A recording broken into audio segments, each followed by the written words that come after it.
నమస్తే, welcome to Suman TV. మన శరీరంలో మంచి రక్తాన్ని తీసుకువెళ్ళేది, అలాగే చెడు రక్తాన్ని తీసుకొచ్చేవి 2 రకాల వెయిన్స్ మనకుంటాయి. అవే సిరలు, ధమనులుగా మనం చెప్తూ ఉంటాం. అయితే ఈ వెయిన్స్ యొక్క ముఖ్య పాత్ర ఏమిటి? సో, ఈ వెయిన్స్‌ని మనం నిర్లక్ష్యం చేయడం వల్ల మన బాడీలోని ఏ ఆర్గాన్స్ దెబ్బతినే అవకాశం ఉంటుంది. సో, ఈ విషయాలన్నీ కూడా ఎక్స్‌ప్లెయిన్ చేసేందుకు మనతో పాటు ఉన్నారు doctor Sanjeeva Rao K. Vascular and endovascular surgeon and diabetic foot ulcer specialist from Chiranjeevi multi speciality hospital, Kukatpally. Hello sir. Hello. Sir, varicose veins గురించి ఈ మధ్య కాలంలో కొంచెం అవేర్‌నెస్ అనేది వస్తుందని చెప్పొచ్చు. కానీ ఇందులోనే డీప్ వెయిన్ థ్రాంబోసిస్ గురించి పెద్దగా ఎవరికీ ఐడియా అనేది లేకుండా ఉంది. సో, వెరికోస్ యొక్క పాత్ర ఏమిటి? ఈ సిరలు, ధమనులు గనక దెబ్బతిన్నట్లయితే అసలు ఏం జరుగుతుంది? బాడీలో ఉన్నటువంటి మిగతా ఆర్గాన్స్‌కి ఎలాంటి ఎఫెక్ట్ ఉంటుంది?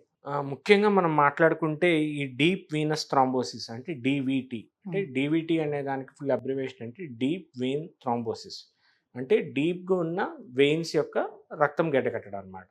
అంటే వెయిన్స్ అంటే ఏంటి అంటే మనకి కింద నుంచి మెయిన్గా డీప్ వెయిన్స్ అంటే ఏంటంటే ఈ కాళ్ళల్లోంచి కింద మనకి చేతుల్లోంచి కానీ కాళ్ళల్లోంచి కానీ మెయిన్గా తీసుకెళ్లే బొంక దగ్గర ఉండే మెయిన్ చెడు రక్తం తీసుకెళ్లే రక్తనాళాలు. సో ఇందాక వారికోస్ వెయిన్స్లో మనం చెప్పుకునేవి సూపర్ఫిషియల్ బ్లడ్ వెజల్స్, ఇవి మెయిన్ బ్లడ్ వెజల్స్ అనమాట. ఇవి కానీ బ్లాక్ అయితే మనకి చెడు రక్తం అనేది పైకి వెళ్ళదు. సో అలాంటి మెయిన్ క్యారీ చేసే బ్లడ్ వెజల్స్ని డీప్ వెయిన్స్ అంటాం. సో ఎప్పుడైతే ఈ డీప్ వెయిన్లో క్లాట్ ఫామ్ అవుతుందో దాన్ని డీవీటీ అంటాం. దీనికి అవగాహన తక్కువ, రిస్క్ ఫ్యాక్టర్స్ ఎక్కువ, చాలా రిస్క్, ప్రాణం పోయే ప్రమాదమైన జబ్బు ఇది. సో దీన్ని కనుగొనటం కూడా చాలా అవగాహన ఉండదు కాబట్టి సడన్గా ఈ ప్రాబ్లం ఉన్నవాళ్ళు కూడా దీనికి సిమ్టమ్స్ ఏముంటాయో తెలియదు. అసలు ఇది చాలామంది పేషెంట్స్ కాదు, డాక్టర్స్కే ఈ చాలా రోజులు అవగాహన చాలా కష్టం. చాలా ఊర్లో ఏమయ్యేదంటే పోస్ట్ డెలివరీ అయిన తర్వాత లేకపోతే ఒక ఆపరేషన్ అయ్యాకో హెల్దీగా ఉన్న ఇండివిజువల్స్ ఆపరేషన్ చేసుకుంటారు, డెలివరీ అవుతుంది, ఒక 2 days చక్కగా బిడ్డ బాగుంటారు, ఒక 4-5 వచ్చి పలకరించి వెళ్తారు. తర్వాత రాత్రికి కొంచెం కాళ్ళు వాస్తున్నాయి డాక్టర్ గారు అంటే, వాస్తున్నాయి అంటే సరేలే అమ్మ రేపు ఎక్కువసేపు పడుకొని ఉన్నారు కదా రేపు తగ్గుతుంది అంటారు. మార్నింగే సడన్ డెత్ అయిపోతారు. అప్పుడు వరకు హెల్దీగా ఉన్న మదరు, హాస్పిటల్లో ఉన్న మదరు చనిపోతారు. సో లేకపోతే ఒక సర్జరీ, ఆర్థోపెడిక్ సర్జరీ చేయించుకున్న వాళ్ళు అప్పుడు వరకు సర్జరీ అంతా బాగుంటుంది, రేపు డిశ్చార్జ్ అవుతున్నాం అని అనుకుంటారు, సడన్గా వాళ్ళు చనిపోతారు.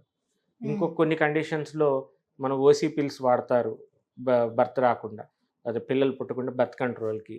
సో వాళ్ళు ఏంటంటే చాలా నార్మల్గా ఉంటారు, రోజు డ్యూటీకి వెళ్ళి వస్తుంటారు, ఇంటికి వస్తారు, నార్మల్గా ఉన్నాం కదా అని పిల్లి తీసుకుంటారు, నైట్ ఏదో కొంచెం కాలు వస్తుంది, మార్నింగ్ కల్లా చనిపోతారు. ఇంకా హెల్దీ జిమ్లో వాళ్ళు స్టెరాయిడ్స్ కానీ ఇలాంటివి కూడా తీసుకొని వాళ్ళు చక్కగా 6 pack బాడీతో ఎంతో హెల్దీగా ఉన్న, ఈ మధ్యన కూడా ఒకటి జరిగింది, మనం ఇందాక కూడా డిస్కస్ చేసుకుంటున్నాం, ములాయం సింగ్ గారు అబ్బాయి. సో ఎంతో హెల్దీ ఆయన, రోజు జిమ్కి వెళ్ళే ఆయన సడన్గా కాళ్ళు వాపొస్తే వెంటనే చనిపోతారు.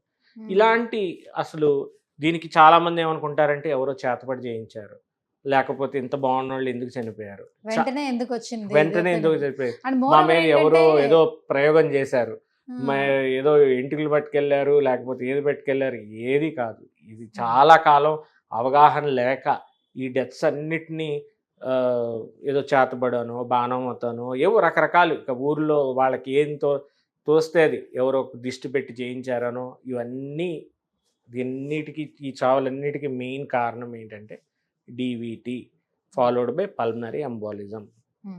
అంటే లేడీస్లో జనరల్లీ హార్ట్ అటాక్స్ రావడం అనేది చాలా అరుదుగా చెప్తారు. బట్ ఇటీవల కాలంలో కొంతమంది లేడీస్లోనే చూస్తున్నాం హార్ట్ అటాక్ అనేది. ఇప్పుడు మెన్ ఉమెన్ అని డిఫరెన్స్ లేదు. సో అందరూ లైఫ్ స్టైల్ చేంజ్ అయిపోయింది కాబట్టి వస్తుందని అంటున్నారు. సో ఉమెన్లో హార్ట్ అటాక్స్ వస్తున్నాయంటే మేజర్ రీజన్ ఇది అయి ఉండొచ్చు. అంటే హార్ట్ అటాక్ అని అనలేం దీన్ని.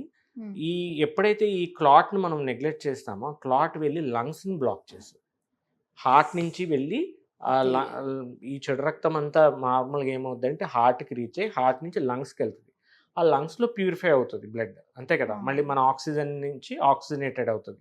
సో ఎప్పుడైతే మన హార్ట్ నుంచి బ్లడ్ లంగ్స్కి వెళ్తుందో క్లాట్ కూడా అంతే, మన కాళ్ళలో ఉన్న క్లాట్ అంతా వెళ్ళి ఐవీసీ అంటాం, పెద్ద చెడు రక్తం తీసుకెళ్ళ, అక్కడి నుంచి హార్ట్లో ల్యాండ్ అయ్యి హార్ట్ నుంచి మన లంగ్స్కి మోస్ట్ బ్లడ్ అంతా లంగ్స్కి వెళ్తుంది కాబట్టి లంగ్స్లోకి వెళ్ళి పల్మనరీ ఎంబోలిజం డెవలప్ అవుతుంది.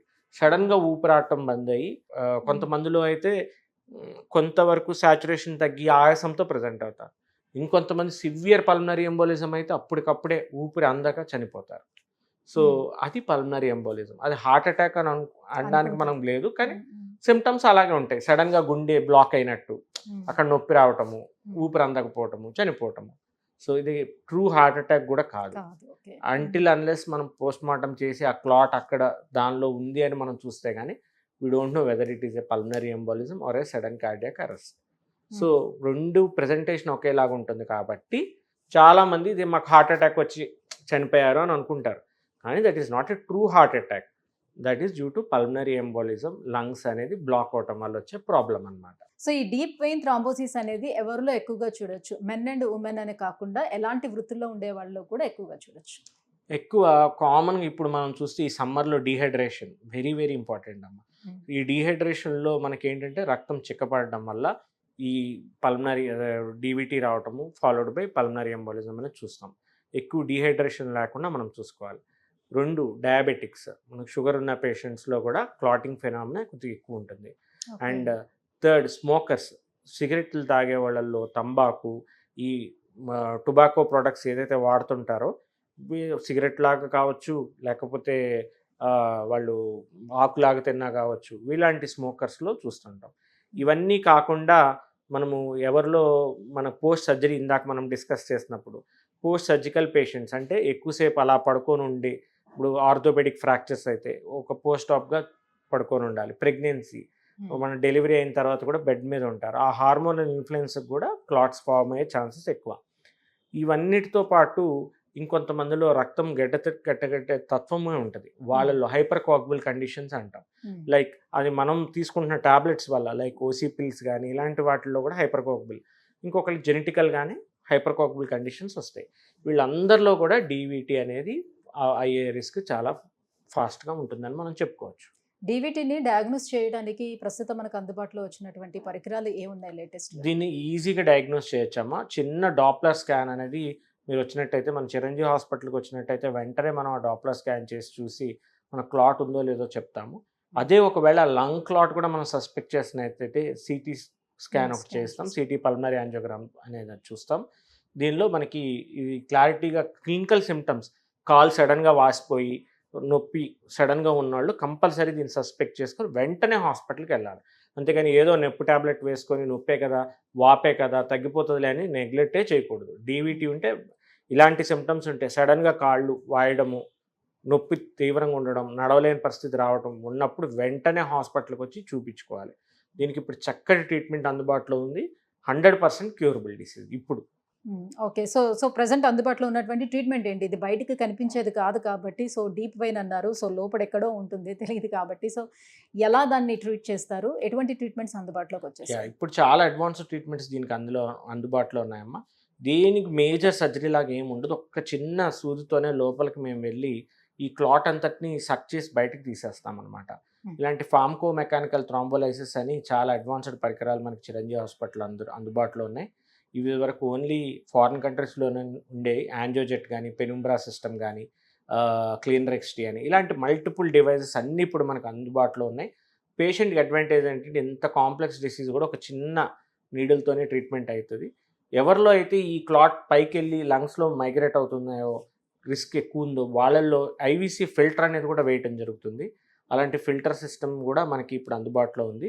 సో ఆ ఫిల్టర్ వేయటం వల్ల ఏంటంటే ఆ క్లాట్స్ అన్నింటినీ అది అక్కడే ఆపేస్తుంది. సో లంగ్స్కి వెళ్ళి డ్యామేజ్ అయ్యే ప్రసక్తి లేకుండా మనకి హెల్ప్ చేస్తుంది.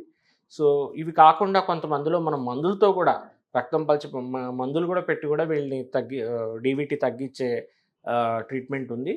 సో మందుల నుంచి మనకి advanced technology like Penumbra, AngioJet, pharmaco mechanical thrombolysis, ఇవన్నీ ఐబీసీ ఫిల్టర్ అన్నీ కూడా మనకి ఇప్పుడు డీవీటీని ఒక లైఫ్ రిస్క్ సిచ్యువేషన్ నుంచి వెరీ కామన్, అంటే మీకు సర్జరీ అయిందా అని కూడా అడుగుతారు తర్వాత. అంత సింపుల్గా కోతల కుట్టు లేకుండా ట్రీట్మెంట్ చేసే అడ్వాన్స్డ్ టెక్నాలజీ మనకి ఇప్పుడు చిరంజీవి హాస్పిటల్ అందుబాటులో ఉంది.